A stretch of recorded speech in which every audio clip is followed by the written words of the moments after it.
Well, it's 11:01, so we'll get started to keep everyone on track today. Hello and welcome to Public Relations 101. I'm Michelle Bartlome, founder and CEO of Iris Communications. We believe that everyone has a story to share, and we help you to tell it. I'm so glad that you're here today. Thanks for taking your time to learn more about public relations. In this session, we're going to learn how to keep things simple and actionable, focusing on 3 powerful skills that can make a huge difference in how you share your story. By the end of this class, you will walk away knowing how to make your story newsworthy, the basics of media outreach, how to build credibility over time, and this class is really for everyone, whether you run a business or you work for an organization or you want to bring attention to a personal cause. So a little bit about our company. I started my career in broadcast journalism, and I later moved into healthcare communications, consulting, and strategic PR work. Along the way, I discovered that my favorite projects always involved helping people share their stories. Because truly, stories are what connect us all. I started Iris Communications as a woman-owned boutique agency. We focus on media relations, executive communications, community engagement, and storytelling. My goal is to help people and organizations share their stories with clarity, credibility, and with purpose. So here's what you're going to walk away with today. It's really about giving you the tools that you can start using right away. So the top 3 things that you're going to learn. First, we'll talk about how to make your story newsworthy. How do you figure out what to help grab attention, and why does timing really matter? Second, I'll walk you through the basics of media outreach, how to connect with the right outlets, write an effective pitch, and of course, you have to follow up. And finally, we'll cover building credibility over time, what it takes to create trust and keep your message consistent. These 3 things are the foundation for telling your story in a way that really does get noticed. So what exactly is public relations? I talk with a lot of folks all the time and they say, what exactly do you do? Well, here's a little bit of information about what public relations is. It's not advertising, it's really built on credibility. It's all about managing how the public sees you or your business and really building out your brand. Public relations builds trust and visibility through storytelling. And to get to the basics, the definition of PR, which you'll see on your screen, public relations is how an organization builds trust, manages its reputation, and communicates with the public. It's a planned effort to create understanding and strengthen relationships with the people who really matter most. So how do you make your story newsworthy? Well, it's really simple. You first have to figure out, why is your story unique? Why now? Why you? If you can also tie your story into some type of a bigger trend or bigger theme, pay attention to what's going on in the news. Pay attention to what your friends are talking about on social media, and pay attention to the trends that you're seeing in industry journals or other online articles as well, because that's how you can really figure out what's happening and what people are talking about. So I want to share an example from my recent work. I worked on a story about a team member who had given her car to a colleague in need. What happened was the colleague, her car was totaled, she had lent it to a friend, and she was walking to work. And on top of it all, she was taking her son to medical appointments that were about an hour and a half away from where she worked at and where she lived. So she really needed reliable transportation. So while we could have just kind of written a short announcement about it, sharing about what had happened, just kept it pretty simple, we really focused on the human side of that story. The colleague who was in need of stability, and then this amazing team member who, in hearing her story, said, I have an extra car. I'd love to gift that to you. So we were able to focus on not only the team member that gave the car, but the colleague who was in need. And that really made a very emotional connection and a really great story. So our local media picked it up, and it really became a story about giving back, this feeling of being selfless. And it actually went viral on social media. It was picked up nationwide. So I would say the takeaway from this story is find the emotional hook. Everyone wants to be a part of a story and to share their story. It's just figuring out how to tie that into maybe a larger theme, a current event, and really just finding a way to make it matter to more than just the people who were directly involved. And that's just the element of staying curious. So now we're going to talk about some of the basics of media outreach. So media outreach, this is a big part of what I like to talk about a lot with my training. I worked in television for a very long time, and so now going on the PR side, it's been wonderful to be able to have that understanding of both sides of it. But media outreach is not just about sending an email, it really is about building the relationships. You have to truly understand who your reporters are, what the outlets are that you're pitching to, and what they're looking for. There are many different ways to get your out there and to really get media attention. So you can see on your screen a lot of those traditional ways: media releases, media pitches. You can be a part of media interviews, speaking engagements, and really utilizing the social media storytelling. Being your own news outlet is really important right now because unfortunately a lot of news organizations have had to cut back on staff, or they're on less individuals there than there were before.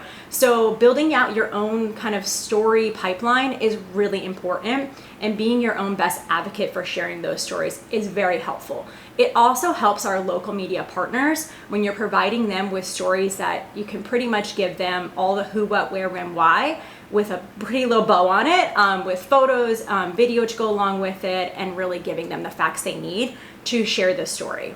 So you can utilize this through your traditional media sense. That would be newspapers, magazines, radio, TV, or you can have your digital platforms as well. So there's so many social media platforms out there now, and so many continue to grow with traction.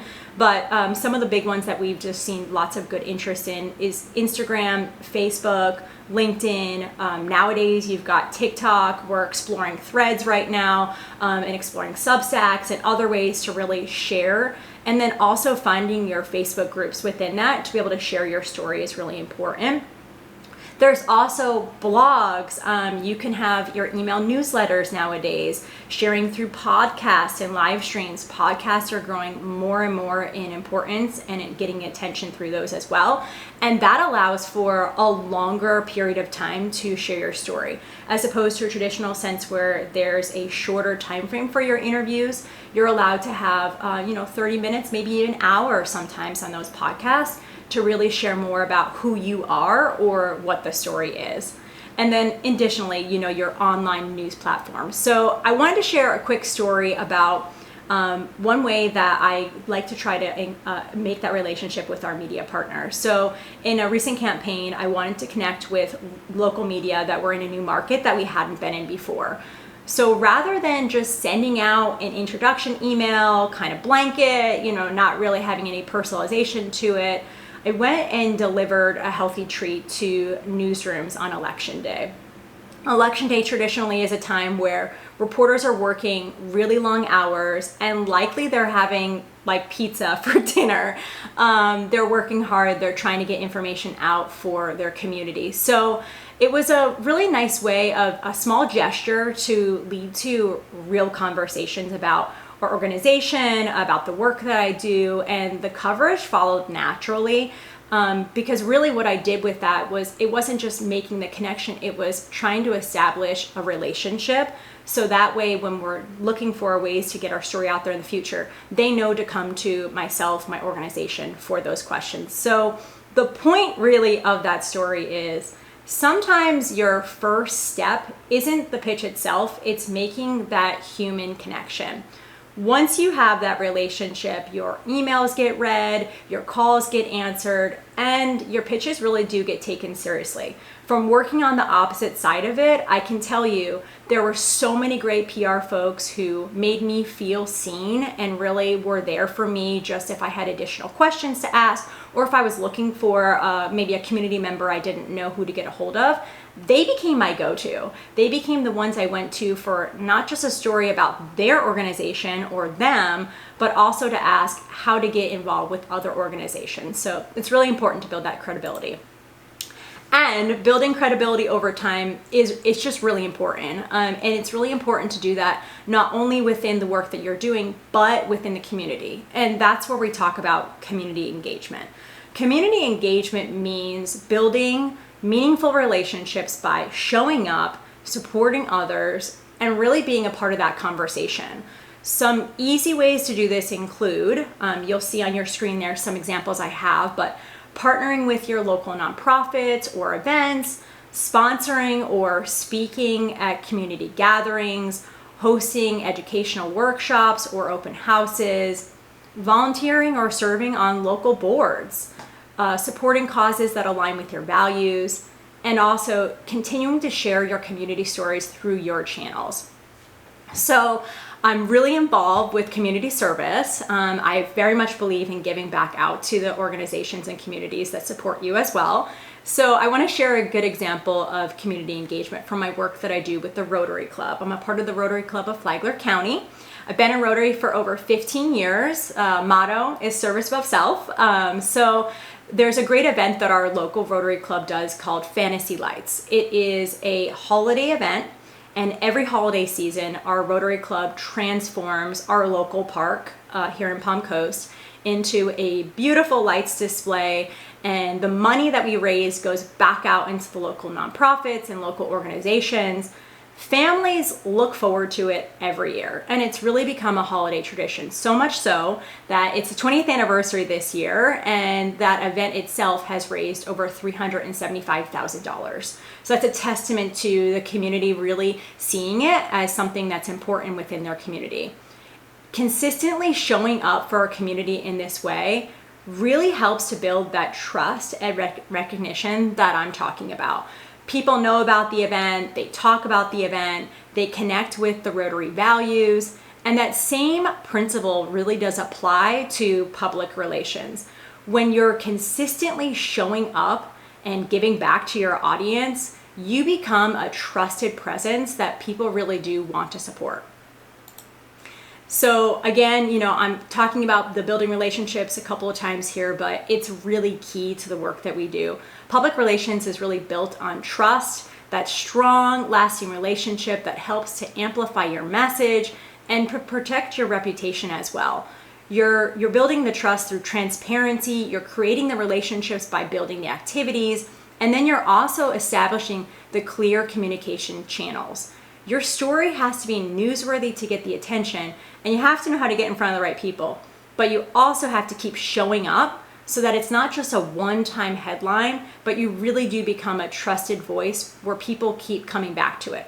I know sometimes it feels difficult to keep getting yourself out there and putting yourself out there and keep pitching your stories and keep pitching your organization. But if you keep doing so, you will be remembered and your organization will be thought of at the front of mind. So think of PR as planting the seeds for your consistency, your relationships, your storytelling, and all of those things will help your seeds to grow over time into opportunities. So here are some next steps for you. I want to have you have 3 actions that you can take away this week. Go out there and identify a story that you have a great hook for. What makes it interesting, timely, or relatable? And then draft a short pitch for a relevant media outlet. Even if you don't send it yet, try just seeing how it would be to just send that note to a media partner. And you don't have to hit send, but at least give it a shot. And then post one message this week. Go out on your social media.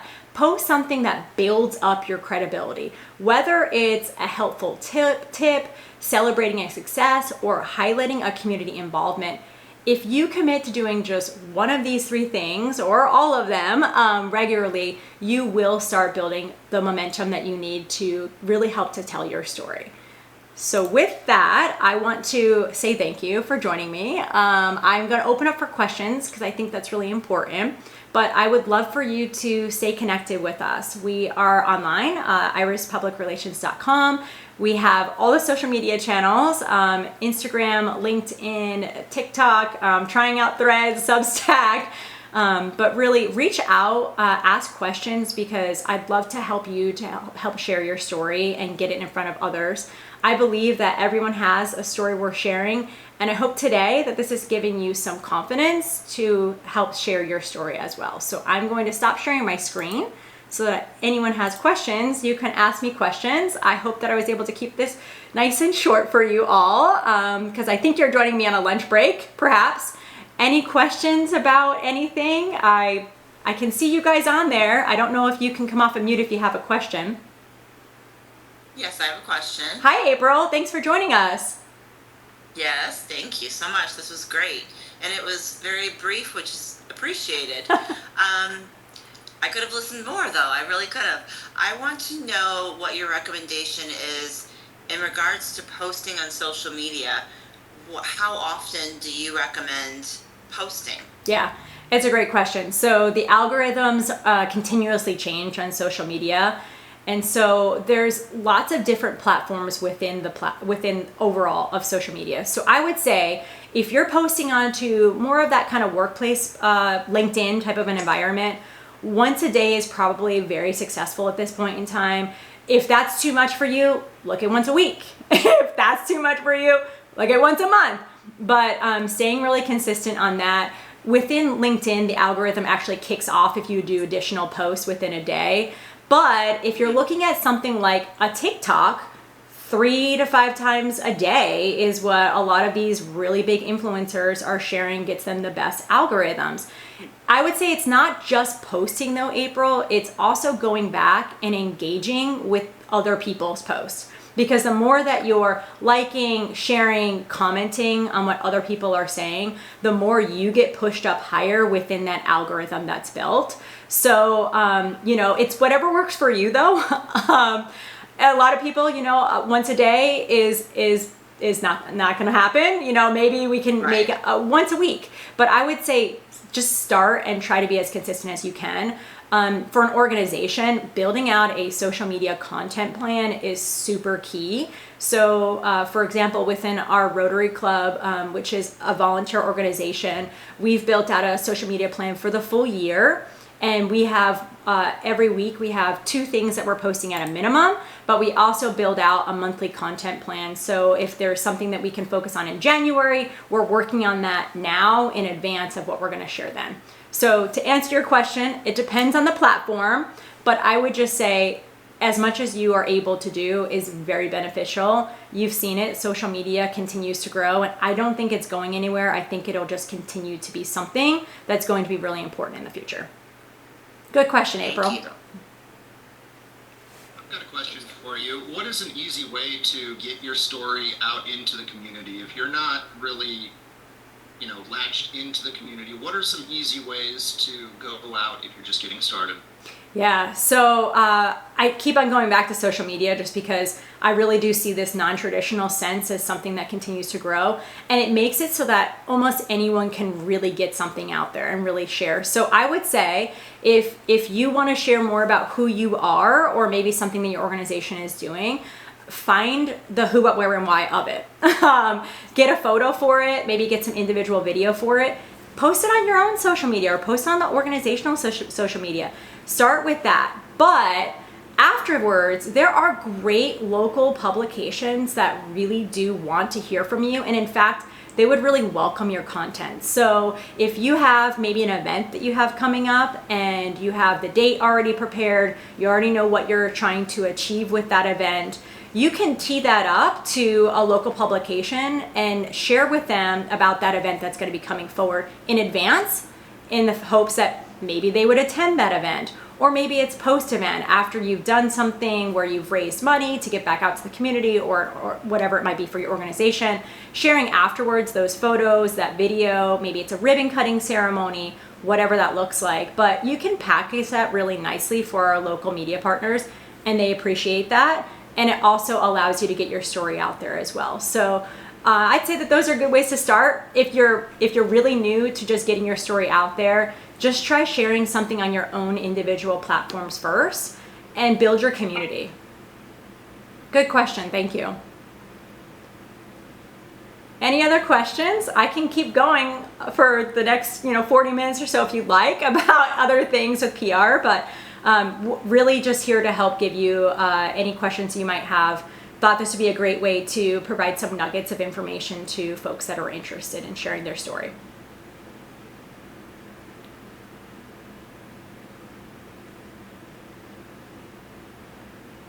I'll give it a minute.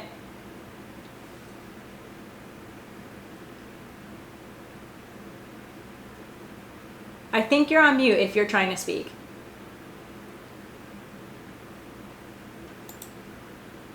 Hold on 1 second. Wait, try again. I'm sorry. You're still muted. Okay. Okay, is it better? Which one then would be the most important outlet? Facebook, the other one, Instagram? Which one is the most important outlet to put yourself out there first? Yes, that's a really good question. So it depends on what you're trying to share. So if you are doing something that's more on the visual side, Instagram is amazing because that's all about your photos and getting your visual elements out there. Let's say that maybe you're sharing something that's more on the work side where it's for on behalf of an organization. That's where LinkedIn's going to come in because that's more on the work type of social media sharing. Facebook is really more on the personal sense. So Facebook, they really want to know more about who you are and what you're trying to do, trying to really, utilize your share. So lots of share posts on that. But tagging is really important. And then TikTok is a different vehicle altogether.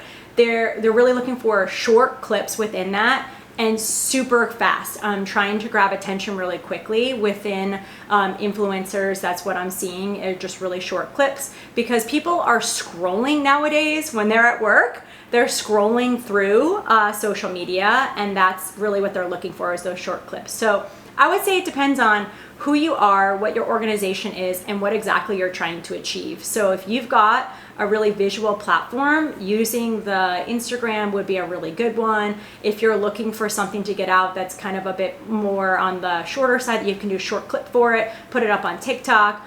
I'd also just mention captions are really key to what we do with our video because nowadays, as I kind of mentioned, a lot of folks are on their phones and they're scrolling through while they're at work.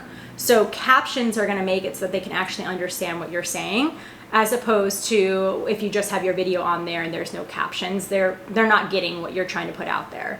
So good question. I would say it just depends on what exactly it is you're looking for, but don't be scared. Start somewhere. If Facebook makes you comfortable, start with Facebook. If it's something where you're just looking for, that quick exposure of a quick video that you've got, you can put that on Instagram as well, and you can put that onto TikTok or in those other ones too. Good question. So how do you explain the real ROI of PR to business owners who are used to thinking only in terms of ads and clicks? Oh, okay, this is a really good one. So I think a lot of times in public relations, you get asked about the return on investment. But here's the difficult part. A lot of times what you're doing isn't necessarily on the budgeted side, that's more on the marketing side. So your paid ads and your paid billboards and your paid sponsored ads, whatever that looks like, that really is gonna fall into your marketing side. But how to know that you're actually making a difference in public relations is really that trust. Being the individual and the business that people are turning to and really building that within the community is really key. That's why I talked multiple times about the community engagement, having the relationships. I'd say for me, a big part of my personal ROI is if reporters are coming to me and saying, hey, Michelle, I have a question about X, that for me shows that I'm serving as a great trusted partner for them. But it's not even sometimes just about myself or the folks that I'm working with. It's just a question in general about something in the community. And if I'm able to point them in the right direction, they're very appreciative to that. So ROI is very difficult within the PR side. I will tell you, on social media, there are so many great ways to track engagement. And you can do all of that through your analytics in the background. So you can track your followers, your likes, your comments. You can go back into your analytics and you can pull from certain timeframes if you want to see September through December of last year in comparison to December of this year, how many new followers you have, how many new likes, how many new comments, how many new shares. That's really important. And the reason why that's really important is it allows you to alter. Maybe it's different timeframes you're going to post things on, or maybe it's the content that you're sharing isn't resonating. So it's really adjusting to what that looks like. And then again, within the PR side, you're looking at the comments. What are people saying about the stories that you're sharing? Are you getting more of the positive or neutral interactions from folks, or are you getting the negative side? If so, you better work on your public relations so that you're able to really build back that credibility, because you want people out in the community as your ambassadors speaking really positive about the work that you're doing. So good question. Thank you, Bob, for joining. I see your note in the chat. No problem about having trouble getting connected. I understand. Here's a question here. It says, what's the difference between having a communications plan and just reacting to opportunities as they come? Great question. So I would say that there are a lot of organizations who just truly don't understand the value of having someone helping them with communications, or having one of their team members really focusing on communications and marketing. Without a communications plan, you are not setting yourself up for success. Having a plan in place allows for A, accountability for everyone to understand what's being shared and when, and B, for really allowing for this strategic thinking about what it looks like for the future of your company. So I'll just go back to examples. If you have an event that's coming up and you have not a communications plan in place, you're probably going to say to yourself, okay, I've got this event in 2 weeks. I'm going to maybe share something on my social media, and then next week I'll try to share, something else, or it'll be after the fact. Oh, shoot, I forgot to share something about this event that we are doing. And I would really caution you against that, because if you have that plan in place beforehand, you're able to get the information out there proactively and really encourage folks to maybe attend the event if that's what you're looking for. But also, you've done all this great work of getting everything set up and organized for an event. So you should really reap the benefits of that through a good communications plan. Sorry, I see another question in here. Okay, last one. Is there still real value in local media when everyone is chasing national headlines? Wow. I am a huge proponent of local media, and I think that local media and local media representatives are truly the historians of everything that's happening within our communities. So it's really important for us to support our local media outlets, because they're the ones who are still sharing the stories that are shaping the community for decades and years to come. It's really important for our future generations to be able to go back and have those publications. So I really do think that while there are national headlines and people are going viral about whatever that might be, I truly believe that your local media comes first. And by really giving them your full attention with the relationships, with sharing stories with them first, and understanding that if something happens nationwide, your local media are still going to be the people that are there even after the nationwide story has kind of gone past. They're with you in your community, where you live, where you work, where you invest yourself and invest your time. So I believe that local media is very important to sharing the stories that we have in our community, not just today, but for many years to come. So my little plug is go out and support your local media through whatever that looks like: subscriptions, following them on social media, liking, subscribing, commenting, or just befriending some of their folks over there. It's really important to me, as someone who served within a television field back in the day. I really appreciated feeling supported by our community for the local news that we were able to share, and they made me feel very valued. So good question. I would just say, if I'm ever working with companies, I always say, who are your local media partners you're working with first? And then let's talk about what the nationwide story is after. Other questions? Get that off.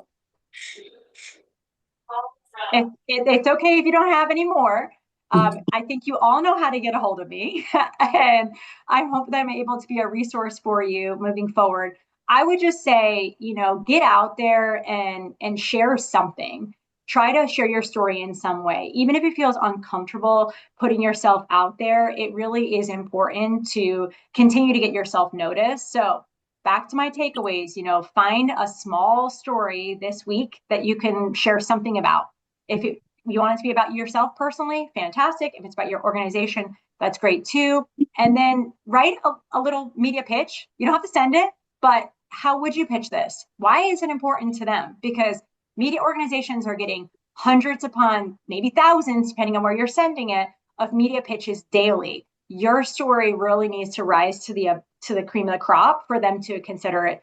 And then, just find ways to just stay relevant, be a part of the community, be engaged, and I guarantee you that your story will get noticed. Thank you. Okay. Well, with Very that, important. thank you so much for taking your time today to be with me today. I hope you have a wonderful day, and please feel free to connect with me on any of my social media platforms. Look me up online, and we will be able to connect with you if you need any help. Have a lovely day, everyone. Thank you. Thank you.